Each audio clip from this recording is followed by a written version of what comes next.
నమస్తే ఫ్రెండ్స్, నేను మీ విజేందర్ గూడూరి. ఈరోజు డేట్ తీసుకుంటే 21 మార్చ్ 2026. ఈరోజు టాపిక్ ఏంటంటే పెట్రోల్ ధరలు పెరుగుతాయా?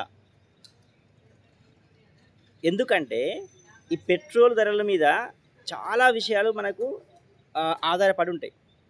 అది మన ఇంట్లో వాడే వంట సరుకులు కావచ్చు, దాంతోపాటు ఇంట్లో వాడే నూనె కావచ్చు.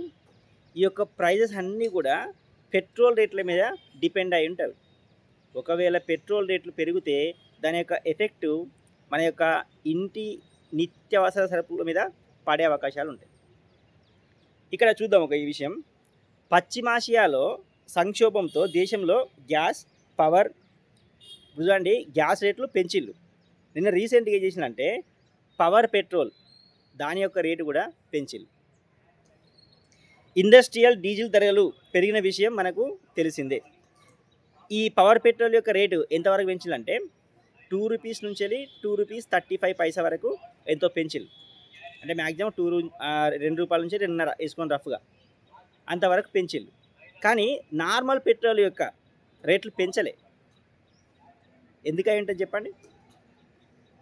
దానికి ఒక కారణం ఉండొచ్చు. ఇప్పుడు 5 రాష్ట్రాల యొక్క ఎలక్షన్స్ నోటిఫికేషన్ రిలీజ్ అయిపోయింది. ఒకవేళ ఇప్పుడు పెట్రోల్ రేట్లు పెంచితే ఆ యొక్క ఎలక్షన్స్ లోపల వీళ్ళకు వ్యతిరేకంగా వచ్చే, అంటే తీర్పు వ్యతిరేకంగా వచ్చే అవకాశాలు నేను ఉద్దేశంతో పెంచకపోవచ్చు. ఇక్కడ ఇంకో మాట ఏంటంటే సాధారణ వాహన ఇంధన ధరలను పెంచబోమని IOCL Indian oil corporation limited ప్రకటించింది. అంటే మేము ఇప్పట్లో ఏం పెట్రోల్ రేట్లు పెంచము, కావాలంటే ఓన్లీ పవర్ పెట్రోల్ రేట్లు మాత్రమే పెంచినాము అని వాళ్ళు ఒక స్టేట్మెంట్ ఇస్తూ ఉన్నారు. కానీ ఒక డౌట్ ఏమొస్తుందంటే ఏప్రిల్లో పలు రాష్ట్రాల ఎన్నికలు అయిపోయిన తర్వాత ఈ పెట్రోల్ యొక్క బాంబు బీభత్సంగా పేలొచ్చు. ఎంతవరకు అంటే పెట్రోల్పై ₹10 to 15, డీజిల్పై ₹10. అంటే పెట్రోల్పై 10 నుంచి 15 రూపాయలు, డీజిల్పై ₹10 వరకు పెరగొచ్చు అనే ఒక ఊహాగానాలు అయితే వస్తూ ఉన్నాయి. దీనికి కారణం మనందరికీ తెలుసు. ఆ యొక్క పశ్చిమాసియాలో జరిగే ఇరాన్, ఇజ్రాయెల్, అమెరికా యొక్క యుద్ధం కారణంగా ఈ యొక్క రేట్లు పెరుగుతూ ఉన్నాయి. మనము అబ్జర్వ్ చేస్తే ఆ క్రూడ్ ఆయిల్ యొక్క డాలర్ రేటు కూడా పెరుగుతూ ఉంది.